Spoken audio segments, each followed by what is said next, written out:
verset que Pasteur Benjamin a pris sur tu aimeras ton Dieu de toutes tes forces, etc.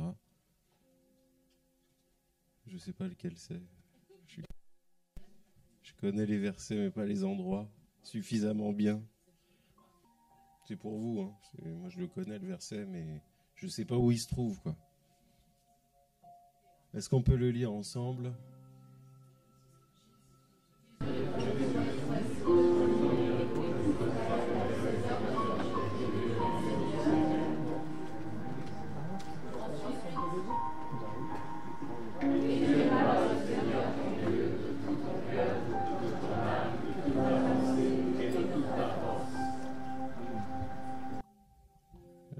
Je voulais rebondir dessus parce que dans ce verset très simple, qui ne peut pas laisser place au moindre désaccord, il y a tout dedans. Il y a tout l'homme et il y a tout Dieu. Et il y a le lien indissociable entre les deux. C'est pour ça que c'est très simple et en même temps c'est très compliqué. C'est très simple de le comprendre, c'est beaucoup plus compliqué de le vivre comme Dieu veut nous le faire comprendre. C'est très simple de le vivre comme nous, on veut comprendre, en choisissant qui on aime, qui on n'aime pas, comment on choisit d'aimer et comment on choisit de ne pas aimer. Mais Dieu est infiniment au-delà et au-dessus de tout ce qu'on peut dire, penser ou imaginer. Et j'aimerais qu'on puisse rentrer dans ce message en comprenant vraiment que le royaume des cieux, il ne peut pas monter vers nous, il ne peut que descendre. Et que nous n'avons pas d'autre choix que de prendre nos vies et de monter. Quand je dis prendre nos vies, c'est laisser de côté la vie qui doit être crucifiée et prendre le reste, c'est-à-dire Christ en nous, l'espérance de la gloire, et se laisser attirer vers le ciel. C'est pour ça qu'il est dit, il viendra sur les nuées. Parce que, je ne vais pas dire qu'on va faire chacun 50-50, mais il y a une partie du chemin que le Seigneur a fait. Et il y a une partie du chemin qu'il va faire encore. Et il ne va pas le faire pour tout le monde, cette partie-là. Il va le faire pour ceux qui sont prêts à s'élever pour le rejoindre dans les nuées au son de la trompette. Et on va prendre un passage biblique qui est bien connu des chrétiens et des non-chrétiens. Les non-croyants ne connaissent pas les détails, mais on a tous entendu déjà parler de Lazare et de ses deux sœurs. Et quand on parle du royaume de Dieu, on est obligé de parler des citoyens du royaume de Dieu. Ce matin, j'ai présenté, avec l'aide du Seigneur, 3 types de personnes qui marchent sur la terre. Et je voudrais aujourd'hui qu'on puisse voir 2 types de citoyens des cieux. Et je dis bien citoyens des cieux. Est-ce qu'on peut dire ensemble citoyens des cieux ?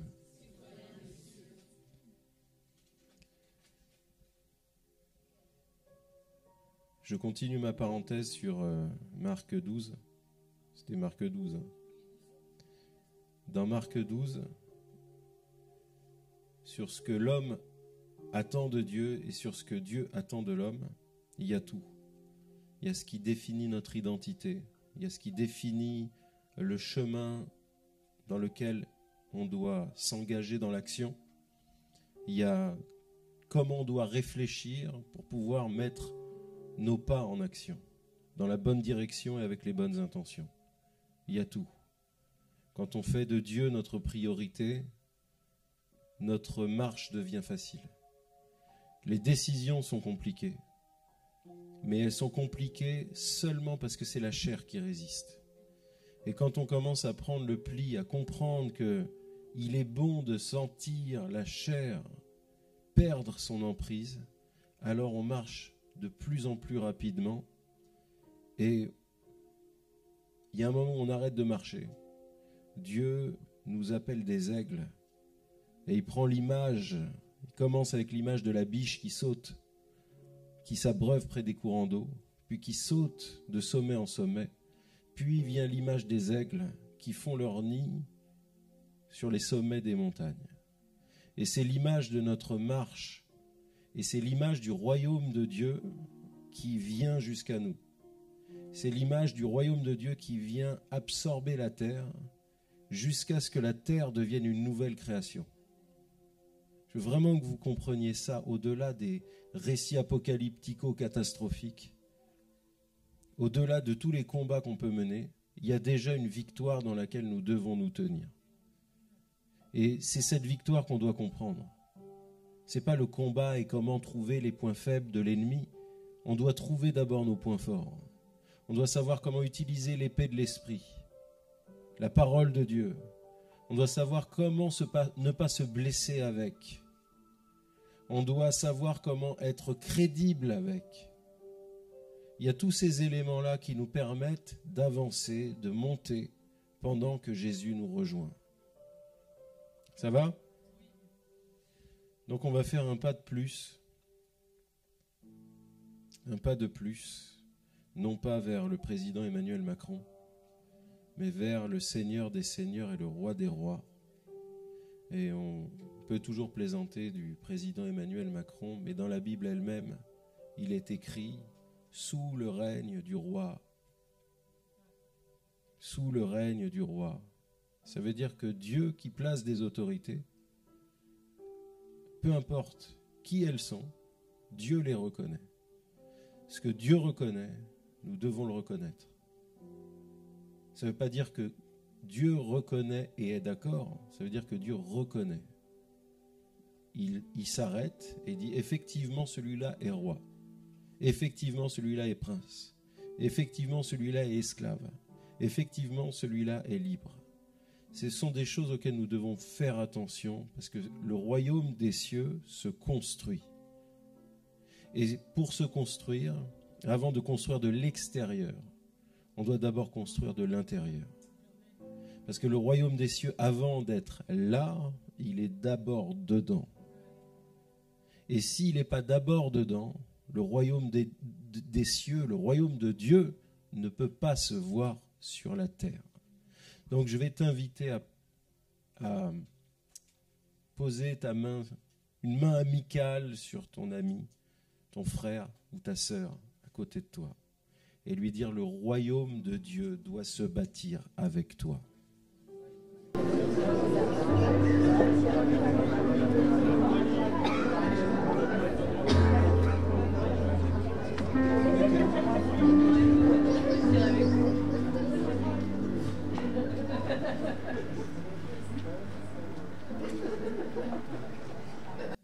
Et on va prendre Jean 11, verset 5. Jean 11, versets 5 et 6.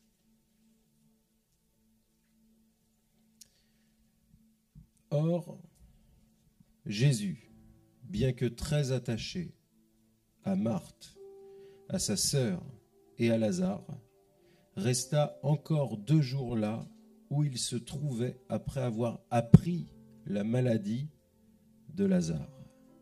Premier point. Nous avons dit ce matin que nous avions la certitude que Dieu allait guérir encore cet après-midi. Ce matin, c'était les prémices. Et on ne peut pas prendre ce verset, croire ou déclarer que la parole de Dieu est vivante et ne pas s'attendre à la démonstration de la vie de cette parole.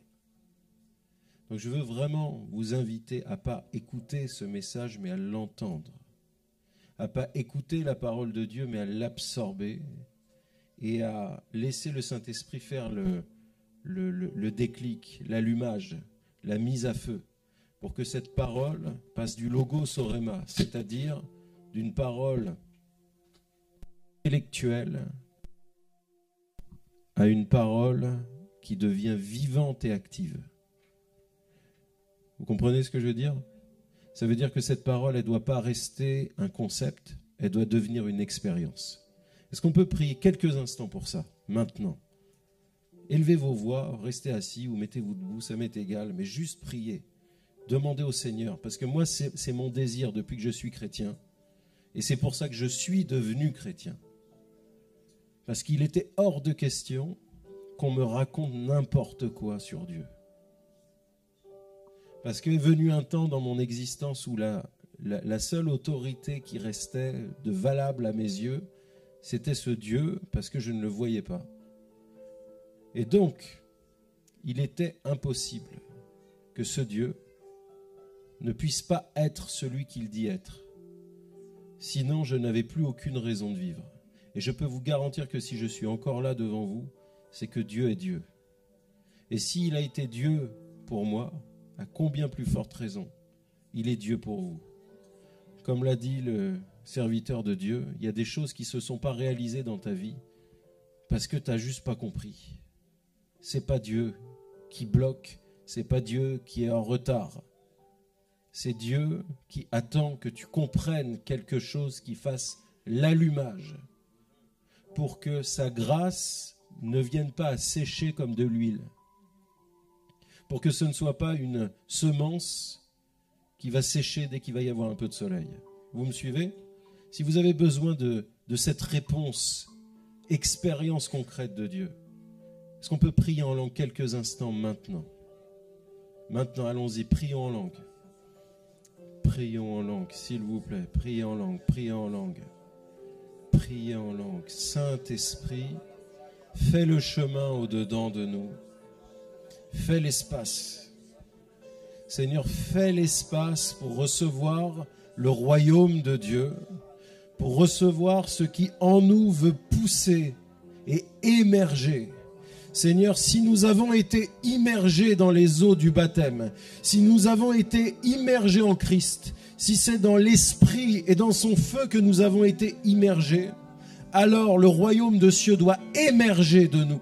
Seigneur, fais émerger ce royaume, Seigneur. Fais-le émerger dans le nom de Jésus. Lorsque Jésus a appris la maladie de Lazare,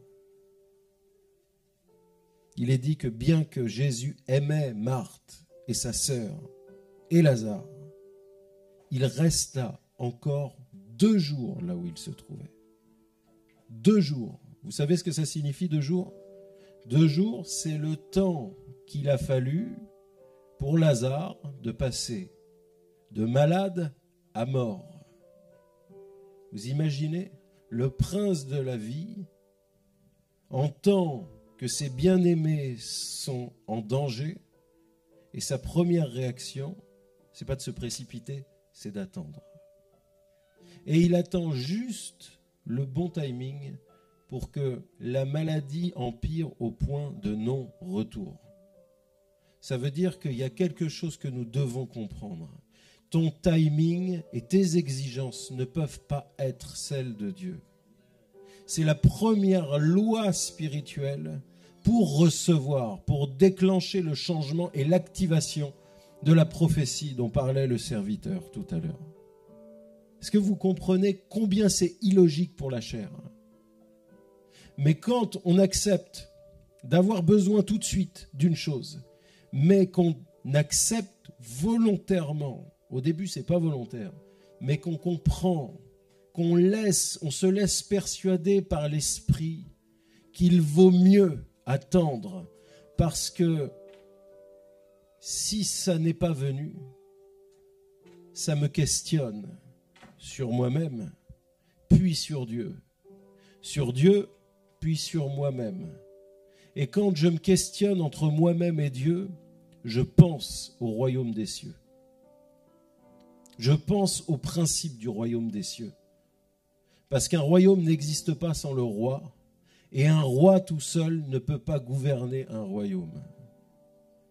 Un roi, pour devenir gouverneur d'un royaume, il a besoin de personnes qui répondent, de personnes qui montent, de personnes qui décident de s'installer dans son royaume. Et quand Dieu ne répond pas, c'est parce que Dieu veut faire de toi un résident permanent des cieux. S'il répond trop vite, tu risques de rester un résident permanent de la terre. Est-ce que quelqu'un m'entend? Si tu veux recevoir les choses de Dieu, tu dois comprendre que Dieu est esprit et qu'il y a des choses qu'on ne peut recevoir que par l'esprit. Et que si ta chair a besoin de guérison, si tes os ont besoin de guérison, Dieu le sait. Dieu ne te dit pas non, Dieu réclame qu'un chemin dans ton esprit puisse supporter la guérison. C'est pour ça que il y a tellement de conversions qui ne tiennent pas. C'est pour ça qu'il y a tellement de signes et de miracles effectifs qui, quelque temps après, ont disparu. Pire que ça, que les signes et miracles disparaissent, c'est une chose. Mais les gens ne sont qu'en transit dans le royaume des cieux. Ils montent et ils redescendent. Ils n'ont pas de racines. Ils n'ont pas envie de faire des racines. Et c'est de notre responsabilité, pas seulement les prédicateurs, mais tous les chrétiens. C'est de notre responsabilité quand on voit quelqu'un et qu'on lui annonce l'évangile de penser aux racines futures, de penser au champ dans lequel l'homme va faire ses racines. Parce que celui qui trouve le trésor, il ne voit pas à travers le sol. C'est ses racines qui l'avertissent qu'il a rencontré un trésor. C'est le message de ce matin. Ça veut dire que quand les racines poussent, descendent, travaillent le sol, à l'abri de tous les regards, dans la peine, dans l'impatience, dans le désert, il y a un moment où tes racines, assoiffées du ciel, sentent qu'elles butent contre quelque chose, contre le rocher, contre Christ, le trésor de notre existence, le trésor des cieux, le trésor de l'éternité. Et c'est à cet instant précis que l'homme sait qu'il doit tout vendre pour gagner ce champ. Il n'achète pas le trésor. Il pourrait le déterrer et aller avec. Il achète le champ. Parce que le champ, c'est sa vie. Est-ce que vous me comprenez? Le champ, c'est la vie que Dieu t'a donnée sur la terre. Tu ne peux pas la laisser à quelqu'un d'autre. Tu ne peux pas la détériorer et arracher Christ de ta vie parce que Christ est venu pour être indissociable de ton existence. Ce n'est pas tes parents qui t'ont fait enfanter, c'est lui, c'est sa parole qui t'a fait exister avant même que ta mère existe, avant même que ta mère te porte. Il y a une parole qui t'a amené à l'existence dans l'invisible.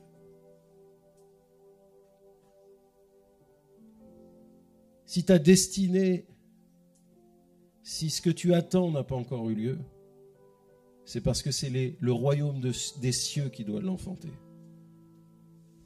C'est pas ta matrice, c'est pas tes idées, c'est pas ton intelligence, c'est pas tes mains, c'est pas le fruit de ton travail, c'est le royaume des cieux qui doit trouver un point de connexion avec toi. Et le royaume des cieux te donnera les moyens, le temps, l'argent, l'expertise. Et si tu ne les as pas, il enverra des gens avec le temps, l'argent et l'expertise pour que tu puisses enfanter du royaume de Dieu sur la terre. Tu peux dire à ton voisin, c'est le plan de Dieu pour ta vie. Il n'y a aucune raison de s'enorgueillir. Dieu a tout prévu. Dieu a tout prévu. Le méchant pour le jour du malheur et le juste pour porter sa gloire. Je peux aller plus loin ?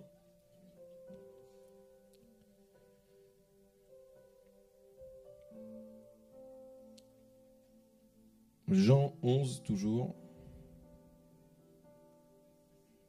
verset 19. On va aller de 19 à 34.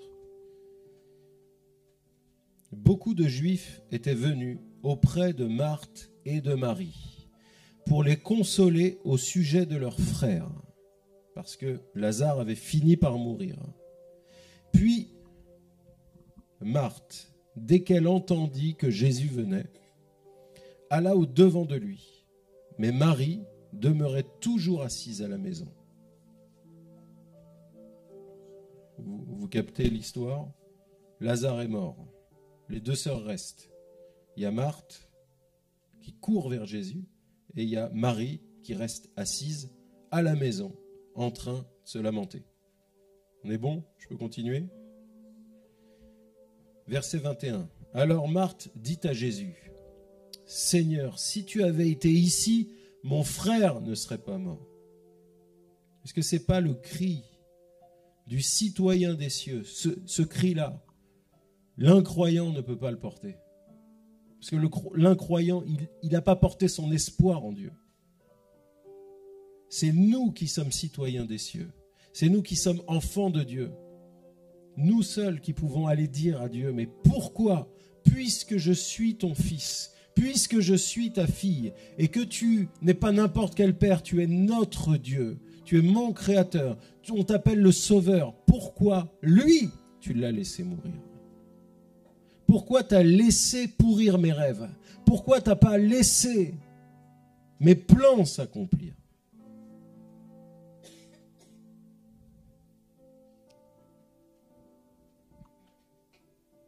C'est le cri d'une citoyenne du royaume des cieux. Et on va voir quelques points avec Marthe, puis on verra un peu plus loin avec Marie.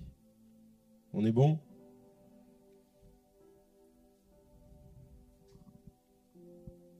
Si tu avais été ici, mon frère ne serait pas mort. Mais je sais que maintenant même, tout ce que tu demanderas à Dieu, Dieu te le donnera. Jésus lui dit, ton frère ressuscitera. Ça va? Marthe va faire un reproche à Jésus. Un reproche qu'on lui a déjà tous fait. Pour X ou Y raison. Jésus n'est pas offensé par ça. Mais Marthe ne va pas en rester là. Marthe va aller plus loin et va déclarer sa foi à Jésus en disant, je sais que même mort, parce que toi tu es là, tu peux faire quelque chose encore pour lui. Donc, cette femme, Marthe, c'est la même Marthe qui s'agite partout. Et cette Marthe, c'est elle qui va courir vers Jésus, qui va lui faire un reproche, mais qui va en même temps témoigner de sa foi. Parmi nous et en nous, dans le royaume des cieux, dans la semence du royaume des cieux en moi, il y a une Marthe. Et il est dit, dans Jean 11,5, Jésus aimait Marthe.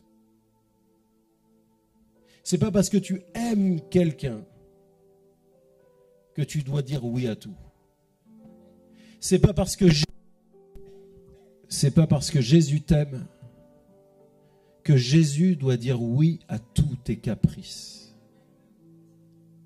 C'est pas parce que Jésus t'aime que Dieu est obligé de t'exaucer. L'amour véritable, les relations véritables, c'est savoir se dire non. Et parfois sans raison, juste dire stop, on s'arrête là. Parce que tu franchis une ligne qui m'appartient à moi seul. Le royaume des cieux, ce n'est pas un royaume de superficialité.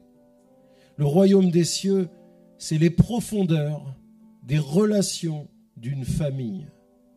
C'est découvrir pourquoi Dieu est appelé Père, même pour les orphelins, même pour ceux qui ont vu leur famille éclater en plein vol, même pour les divorcés, même pour les gens pas encore mariés, même pour les veufs ou les veuves, pour ceux qui ont perdu des frères ou des sœurs ou des enfants ou des parents. Dieu est ce Père qui répare tout, mais pas n'importe comment. Nous devons avoir la nationalité des cieux.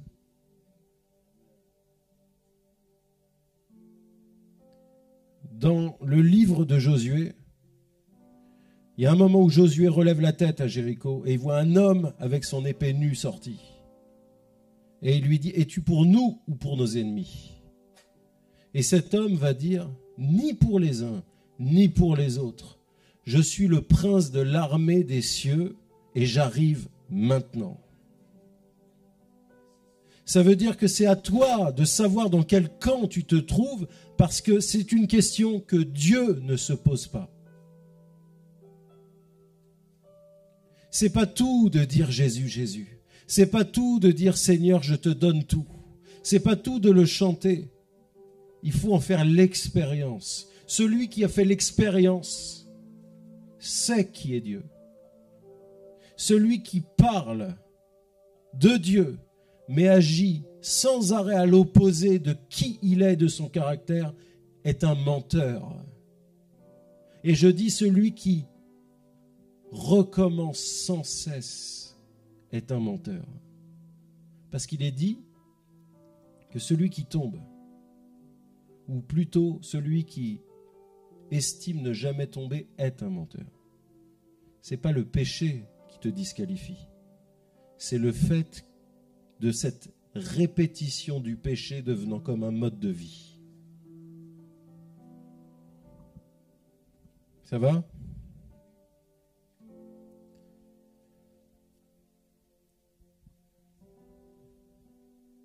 Je sais que maintenant même, tout ce que tu demanderas à Dieu, Dieu te le donnera. Jésus ne va rien faire. Il va juste lui dire, ton frère ressuscitera. Et Marthe va lui dire, je sais qu'il ressuscitera à la résurrection au dernier jour. La foi de cette femme devient une confession de non-foi. Parce que elle est dans une détresse qui l'amène à dire une vérité, mais qui n'est pas juste. Je vais vous emmener plus loin. Est-ce qu'on est ensemble sur ce point? Je veux vraiment vous donner une clé qui n'a rien à voir avec la chair et le sang, qui n'a rien à voir avec l'amour, avec la bien-pensance, et qui n'a rien à voir avec la politesse. Une clé vraiment spirituelle qui amène la main de Dieu à se mettre en mouvement. Parce que tout ce qu'a fait Marthe pour le moment n'a pas mis Jésus en mouvement. Il a juste amené à libérer une réponse. Mais comme je disais récemment, le royaume des cieux ne consiste pas en réponse mais en solution. Et l'apôtre Paul va le dire autrement en disant le royaume des cieux, c'est une démonstration d'esprit et de puissance. Ça va? Donc Marthe va expliquer tout ça à Jésus. Va lui dire que oui, quelque part, elle croit que son frère ressuscitera, mais plus tard, pas maintenant. Parce que peut-être qu'elle a juste peur d'être déçue. Et elle a le droit d'avoir peur d'être déçue. C'est pour ça qu'elle a une sœur. C'est pour ça que Jésus est là. Parce que Jésus, il nous aime, même si on est tous différents. Même si je n'ai pas la foi de ma femme ou que ma femme n'a pas ma foi sur certains points, je sais que quand je suis faible, c'est alors que je suis fort. Arrêtons d'être des hypocrites religieux en essayant d'être toujours dans la foi, toujours dans la joie, toujours dans la victoire. Il y a des fois on se vautre, on se fait mal, mais Dieu est notre puissant soutien.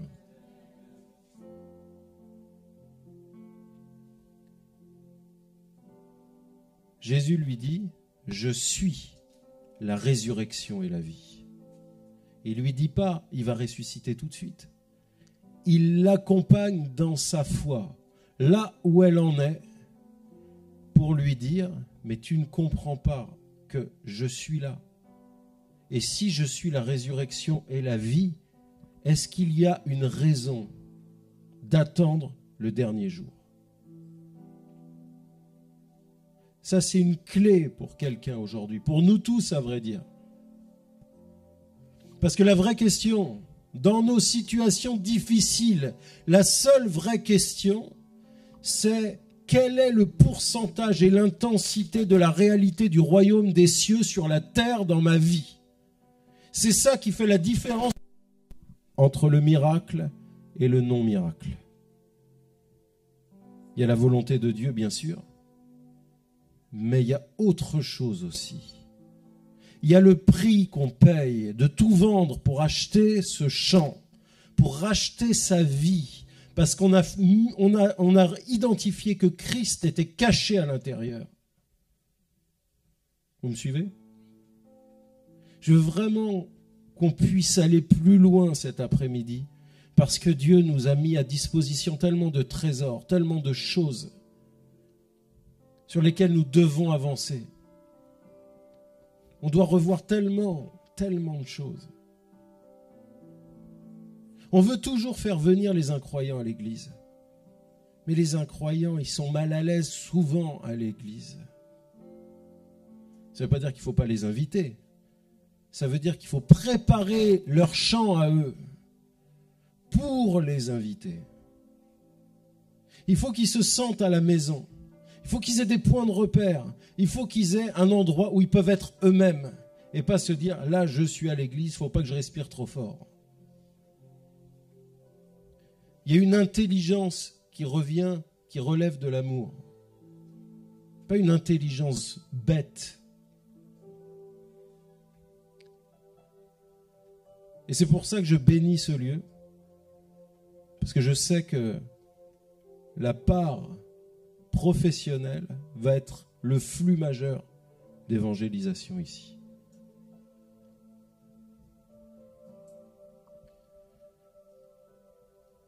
Ça va, je peux continuer ou je vous ai fatigué déjà? Ça vous aide ce que je partage?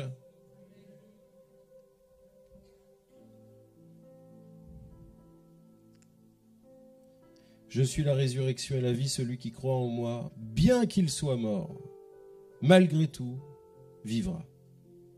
Et quiconque vit et croit en moi ne mourra jamais. Crois-tu cela? Si on cherche un peu, on se rappelle très bien des dernières questions qu'on a posées à Jésus.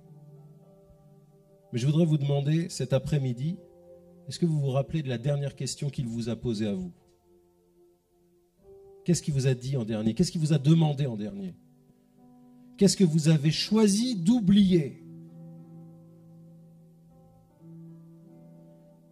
De manière inconsciemment consciente, qu'est-ce que nous avons choisi d'éviter dans sa question? Parce que la prière, c'est un dialogue.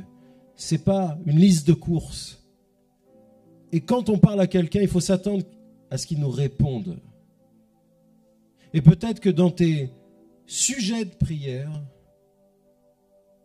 Jésus a voulu approfondir certains points, juste pour t'aider à atteindre l'objectif un peu plus vite, un peu plus simplement.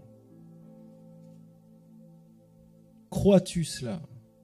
Elle lui dit, oui Seigneur, je crois que tu es le Christ, le Fils de Dieu, qui devait venir dans le monde.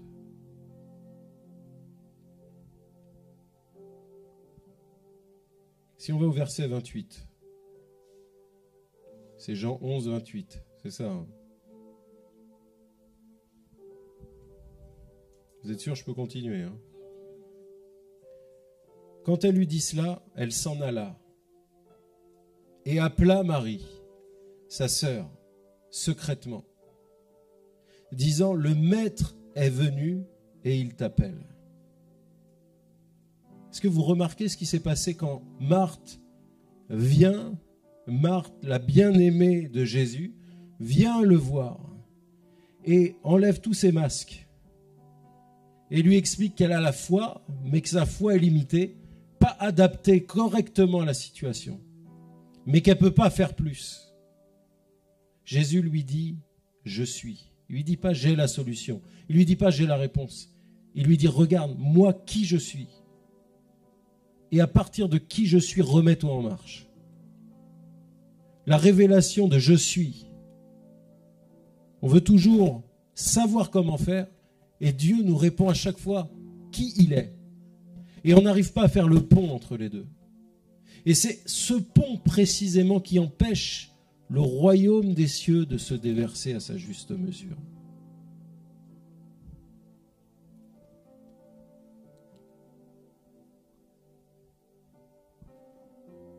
Elle s'en alla, appela Marie, sa sœur, secrètement, disant, « Le maître est venu, il t'appelle. » Dès qu'elle entendit cela, elle se leva rapidement et vint vers lui.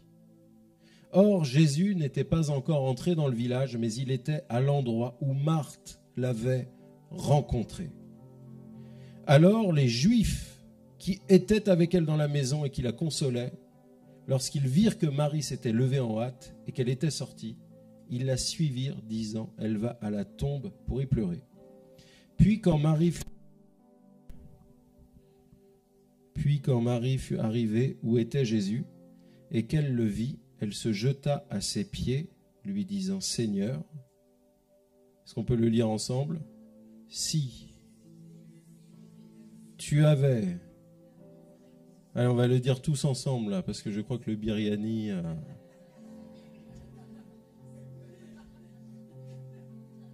Est-ce qu'on est prêt? 1, 2, 3, c'est parti. Si.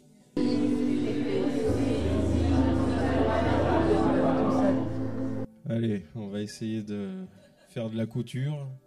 1, 2, 3, si.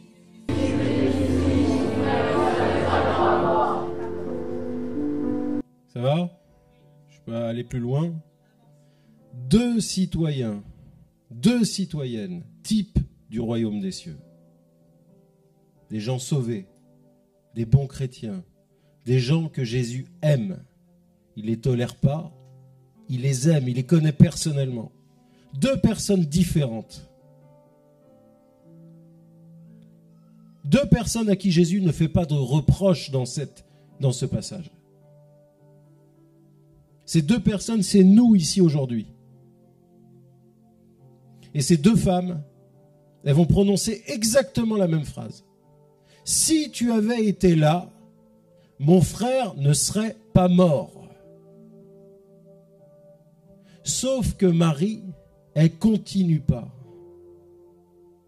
Marie, c'est la même Marie qui choisit de rester au pied du maître pendant que Marthe court partout. Marie, c'est la même Marie qui casse un vase d'albâtre avec un parfum de grand prix pour nettoyer, essuyer les pieds de Jésus. Est-ce que vous me comprenez? Le royaume des cieux, il commence à l'intérieur de toi, dans le secret de ta résidence. Où est-ce que tu résides en esprit? Dans quelle dimension du royaume des cieux tu te tiens quand tu es tout seul, chez toi, dans ta maison ou ailleurs? Où habitent tes pensées dans le silence total? À qui tu penses? Quand tu fais une action et que tu allumes la télé, que tu regardes une série Netflix, est-ce que Jésus s'assoit à côté de toi dans le canapé? Est-ce que tu es prêt à éteindre quand tu sens que ce n'est pas quelque chose qu'il lui a envie de voir? Je ne parle pas de phobie et de jeter les télés et les jeux vidéo par la fenêtre. Je dis juste d'être citoyen du royaume des cieux. D'être authentique, d'être vrai. Il y a des choses qu'un enfant de Dieu ne peut pas faire. C'est pas qu'il ne peut pas le faire, qu'il n'en est pas capable. Ça veut dire que s'il le fait, il se renie lui-même.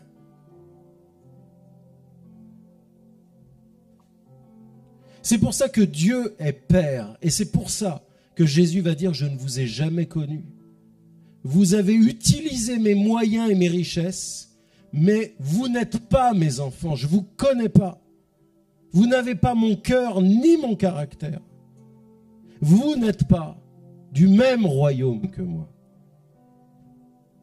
Le prince de l'armée de l'Éternel, il se fiche du royaume des hommes. Il ne combat pas pour les hommes. Il n'a pas à choisir un camp. Il n'a même pas à choisir Israël. Il se tient pour Israël parce que Israël est l'élection de Dieu. pour qui tu mènes ta vie, pour qui tu te bats, pour qui tu te lèves le matin.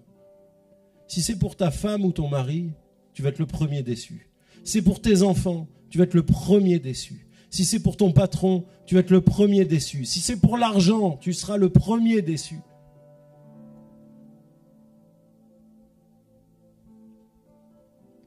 Marie va faire le même reproche, mais elle va même pas dire à Jésus ce qu'il est capable de faire. Elle va juste lui reprocher, parce qu'elle sait qui elle est. Elle n'a pas besoin d'impressionner son père. Elle a la liberté de lui rentrer dedans et de lui dire « T'as aucune excuse de ne pas le ressusciter. » Est-ce que vous m'entendez? Est-ce que vous comprenez combien l'esprit des pharisiens est dangereux? Connaître la lettre et nous faire plier sans cesse sous la culpabilité. Quand on fait mal, on est coupable. Quand on fait bien, on est coupable. Parce qu'on n'a pas fait la bonne méthode de je ne sais quoi, la méthode qui n'existe même pas. Le royaume de Dieu est simple. Il appartient aux enfants, à ceux qui sont vrais. L'enfant qui a ouvert là, il s'en fout de savoir ce qu'on pense ou pas. Et je vais vous dire, il a bien raison. Il a bien raison. Ça va, je peux avancer encore? Marthe veut prouver quelque chose. Marie aime sans compter. C'est pour ça qu'elle n'a même pas couru vers Jésus. Elle était entière dans sa démarche, entière dans les larmes et entière dans les reproches avec Jésus. Si vous lisez les psaumes de David en hébreu, vous allez voir combien David littéralement incendie ses ennemis, combien il remue le ciel envers Dieu, le langage qu'il utilise. Et il est dit que David était un homme selon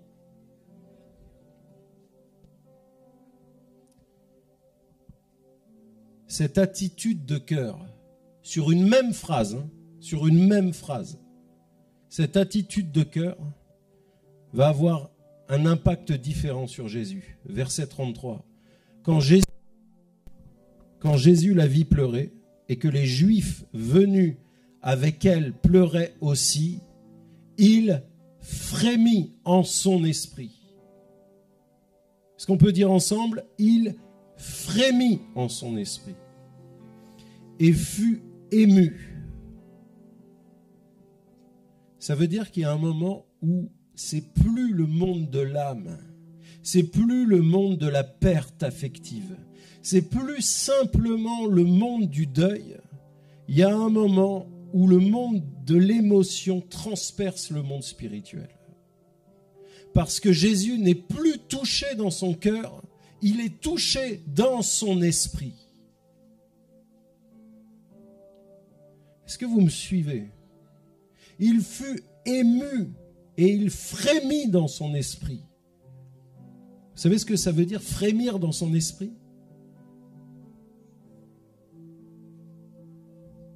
Ça n'a même pas de traduction. Frémir dans son esprit, si on regarde le mot, c'est être agité d'avant en arrière. On parlait, le pasteur Benjamin disait, ne vous inquiétez pas si des gens tombent. Mais c'est ça, frémir en esprit. Frémir en esprit, c'est quand l'esprit prend le dessus sur le reste. C'est quand le royaume des cieux envahit la terre et la chair. Et que le corps humain, qui n'est qu'une tente, qui n'est qu'un véhicule, ne peut pas contenir le royaume qui est à l'intérieur. Est-ce que vous m'entendez? Est-ce que quelqu'un a soif de voir ce royaume le secouer dans tous les sens? C'est pas simplement pour tomber par terre. C'est pour laisser la gloire de Dieu paraître. C'est pour que je mette mes mains à son service, que mes mains deviennent les siennes, qu'il puisse enfiler ses mains dans les miennes comme des gants et qu'il puisse travailler sur la terre. Que sa langue soit la mienne, que sa bouche soit la mienne, que son regard soit les miens. et que je puisse laisser l'empreinte des cieux sur la terre. Est-ce que quelqu'un peut se réveiller de sa torpeur? Est-ce que quelqu'un est prêt à se lever et à dire, Seigneur, je veux être citoyen du royaume clairement identifié. Je veux ma carte d'identité. Je veux mon passeport. Je veux mon visa. Je veux ma carte de résident permanent. Je ne veux pas être temporaire. Je veux être temporaire sur la terre, mais éternel dans ton royaume. Il a tout accompli pour ça. Si on n'arrive pas à faire des disciples, c'est parce qu'on n'est soi-même pas disciple. On veut aimer et on tolère ce que Dieu ne tolère pas. On laisse des gens nous traîner en arrière sous prétexte de gentillesse. Mais c'est pas ça, le royaume des cieux. C'est pas la bêtise humaine, le royaume des cieux. C'est pas le cœur humain, c'est pas l'amour humain. Le royaume des cieux, c'est une œuvre spirituelle.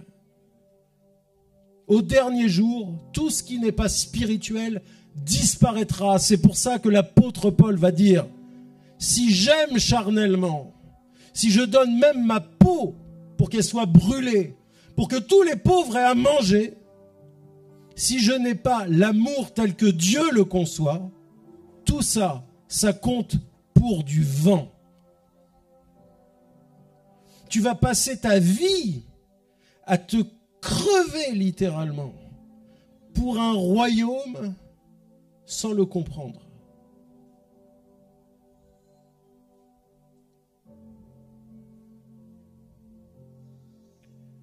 Quand Jésus la vit pleurer avec les Juifs venus, il frémit en son esprit. Il comprend que là, il y a un chemin. Parce que l'humain est arrivé au bout de lui-même. Le naturel ne peut pas produire plus. Jésus vient sur le naturel. C'est ça qui va déclencher. C'est ton authenticité. C'est ton ras-le-bol. C'est tes larmes, c'est tes cris. C'est tes « je comprends pas, Seigneur ». C'est dire la vérité. C'est ça qui va déclencher la main de Dieu. Parce qu'il va voir que dans ton cœur, il n'y a pas de duplicité. Quand tu dis oui, c'est oui. Quand tu dis non, c'est non. Quand tu n'es pas content, tout le monde le sait. Quand tu es content, tout le monde le sait. Dieu peut te faire confiance. Il ne cherche pas à ce que tu sois parfait. Il veut que tu reconnaisses ton imperfection et que tu viennes avec. Et quand on vient comme ça, il n'y a aucun homme qui peut nous accuser. Il n'y a aucun poids de culpabilité qui peut rester sur la balance. Parce que tu sais qui tu es. Tu n'as jamais prétendu être quelqu'un d'autre. Tu es juste venu être toi-même. Et en faisant ça, tu obéis au Seigneur. Comme le disait Pasteur Benjamin, l'obéissance, c'est ce qui nous fait vivre le royaume de Dieu. Et l'obéissance, c'est Jésus qui nous dit « Venez à moi, tel que vous êtes ». C'est lui qui s'occupe de nous changer. C'est lui qui s'occupe d'écrire, de tamponner la carte de résident permanent. Mais dehors les magiciens, dehors les menteurs, dehors les hypocrites. Je voudrais que vous puissiez juste saisir combien Jésus a été saisi et ému de compassion et comment le Saint-Esprit s'est réveillé et s'est révélé en lui parce que cette femme est venue telle qu'elle était, chargée du fardeau de la mort de son frère. Il a attendu 2 jours et elle lui a dit « Pourquoi t'as attendu 2 jours ? Je veux comprendre. » Mais en elle, comme en Marthe, il y avait ce respect de qui il est. Je fais grâce à qui je fais grâce. Je suis l'Éternel, lent à la colère, riche en compassion.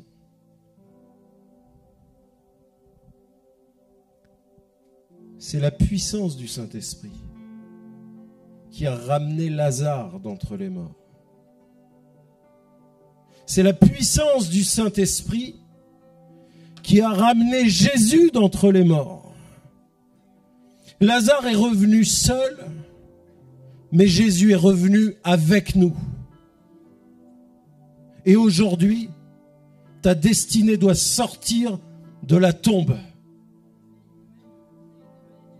Aujourd'hui, ta destinée doit sortir de la matrice du royaume des cieux.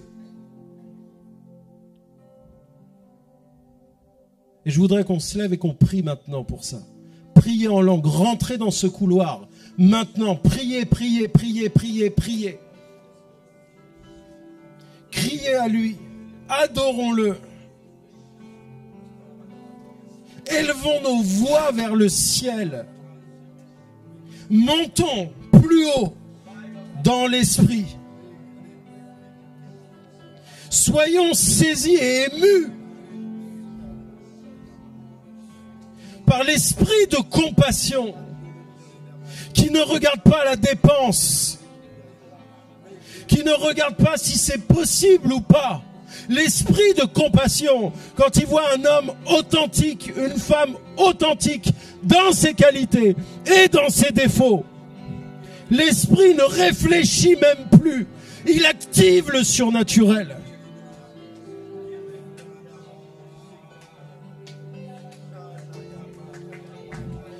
Viens, Saint-Esprit, maintenant, raccorder chacun de tes enfants à la source. Rebranche les pensées, rebranche les cerveaux, rebranche les yeux, les bouches et les oreilles.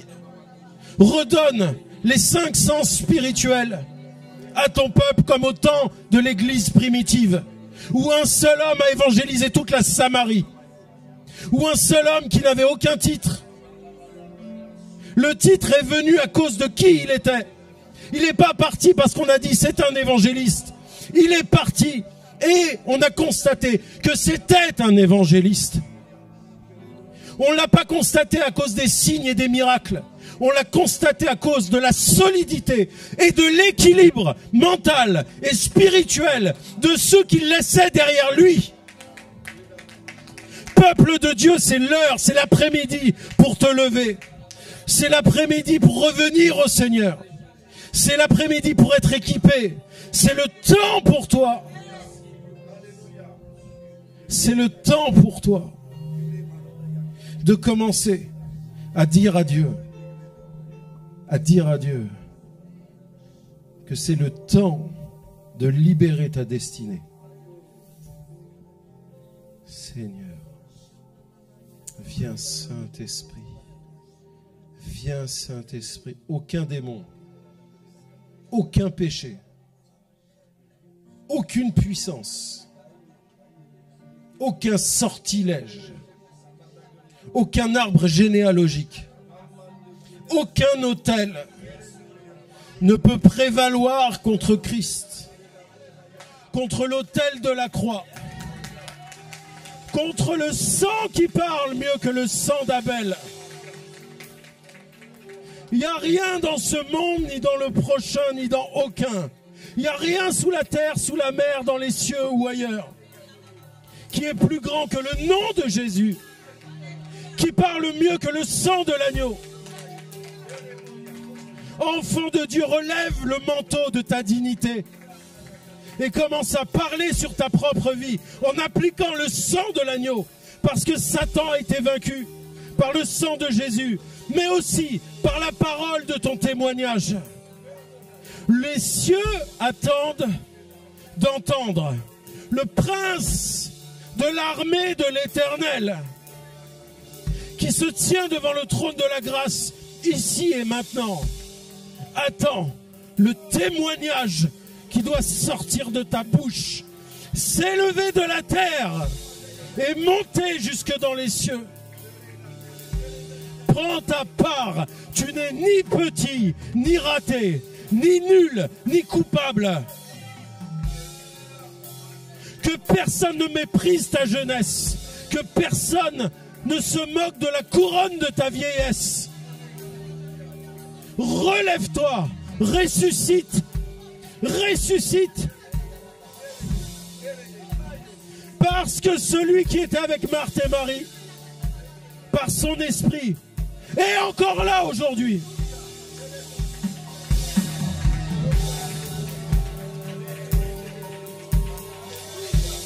Va prendre ce chant, Esprit de Dieu, viens parmi nous. Allons-y, allons-y, allons-y, allons-y. Il y a un flot qui vient. Il y a un flux qui vient maintenant. Le royaume des cieux n'est pas à notre disposition.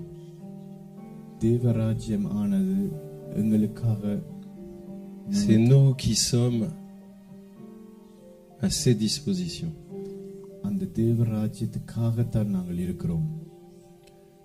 C'est pour ça que, par plusieurs images, la Bible nous fait comprendre ça. Avec l'ange qui agitait l'eau.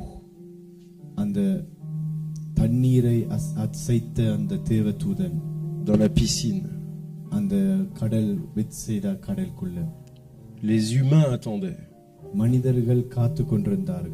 La terre attendait que le royaume des cieux vienne. Et il est dit que c'est seulement quand l'ange agitait l'eau. On ne savait pas combien de temps,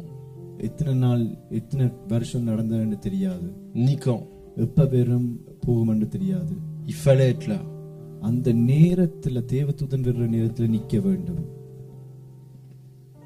Et pour être là, il faut aimer. Sans amour, on ne peut pas fonctionner. Sans l'amour pour Dieu, sans être passionné par, on ne peut pas avoir la force d'attendre.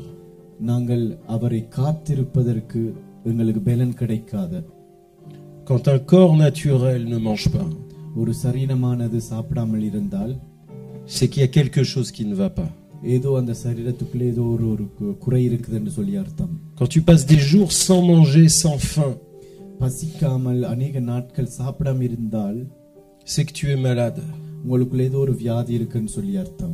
Si tu passes des jours sans prier, sans chercher Dieu,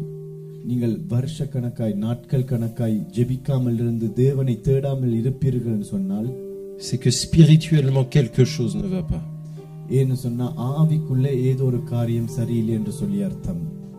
C'est très simple. Le royaume des cieux commence par ça. Et dans ce chemin 5, cet après-midi, je comprends que c'est ce pas-là que Dieu attend. Où on arrête de se trouver des excuses. Et où la seule solution c'est dire Seigneur, j'ai pas faim. J'ai pas faim de toi. Et je comprends que c'est pas normal. Viens juste à mon secours.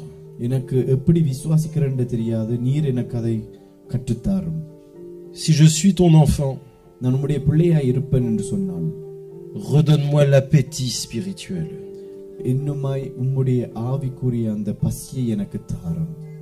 Est-ce que c'est la prière de quelques-uns aujourd'hui?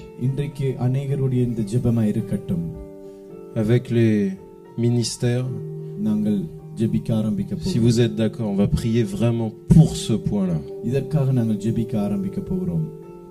Et la très très bonne nouvelle, c'est qu'aucun d'entre nous ne peut faire ça. Donc on est tellement relax de savoir que Dieu va le faire parce que c'est sa volonté. Il y a une grande joie qui va nous saisir aujourd'hui. Parce que c'est l'inauguration de nouveaux locaux. இந்த இடத்தை நாங்கள் புதிதாய் திறக்கிற விழாவா இருக்கிறது. Mais l'inauguration d'un nouvel espace spirituel dans ta vie. அதே நேரத்தில் ஆவிக்குரிய இடத்தை நாங்கள் இங்கே உருவாக்கி கொண்டிருக்கிறோம். Tous ceux qui veulent avoir faim et soif, courez devant, on va prier maintenant. தேவனுடைய பசி தீர்ந்தல் சொன்னா முன்னாடி வாருங்கள். முன்னுக்கு இருக்கிற கதிரை எல்லாம் எடுத்து விட்டுட்டு